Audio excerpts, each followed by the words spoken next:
Welcome back. We are covering number 21 of 25 inspirational stories to encourage you in your business journey.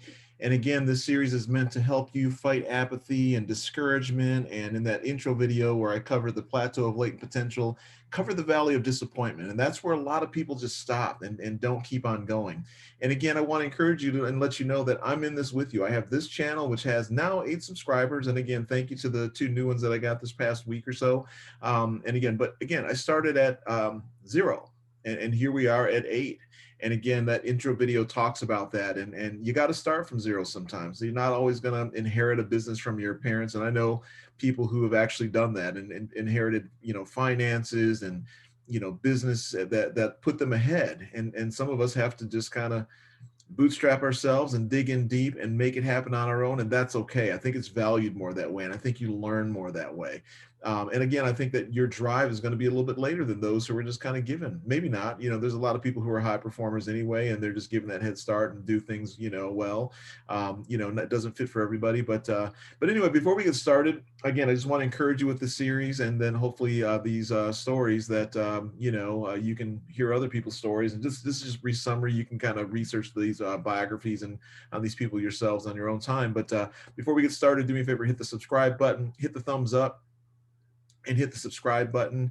And again, like I mentioned, I'm in this with you. I have only 8 subscribers on this channel at the time of this recording. And on my other channel, this is Small Biz Shout Out in case you didn't know. And on my other channel, Free Advice from Your Uncle, I have 34. So again, it's you got to start somewhere. So keep fighting. I want to encourage you to keep fighting. Don't give up. So we're going to talk about Steven Spielberg today.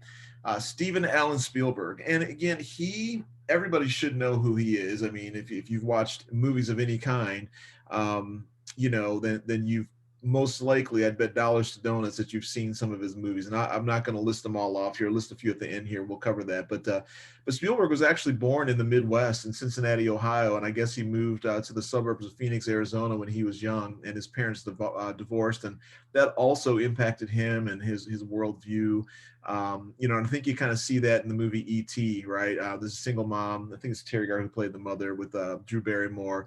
And, she was a single mom raising her kids, and it looks like that subdivision that they moved into. I would bet that it's what it kind of looked like when he moved to Phoenix, potentially, I mean, because obviously for you to be a filmmaker, you need to express, visually and storytell that way. So, but we're going to talk about some of his failures coming up before we talk about his successes anymore, right? And so he was an average student, and he had undiagnosed dyslexia. And I think a lot of, as I just stumble over that, a lot of people struggle with that, or struggle with some kind of learning disability. And again, back during the day, a lot of times that doesn't go diagnosed, ADHD. There's a lot of different things out there, even on the autism spectrum. I have a daughter who is on the spectrum, and she struggles with, school and some social things. And so it's tough. It's not an easy go for everybody. And some people are put at a disadvantage, not only economically, but also with learning disabilities. And so I just want you to keep that in mind before we get to that success. That's something he faced as well. And so there's probably other factors there. We talked about his divorce. Divorce can have, impact on kids and their learning. I come from a divorced family as well. My mom and dad divorced when I was young. And, I get it. And some of those things do impact, kids and put them at a disadvantage. But he was a C student in high school. And his first, besides being a C student, he was also rejected from UCLA and USC. And USC has a long litany of famous directors that have come from, California and USC, including George Lucas, Johnson.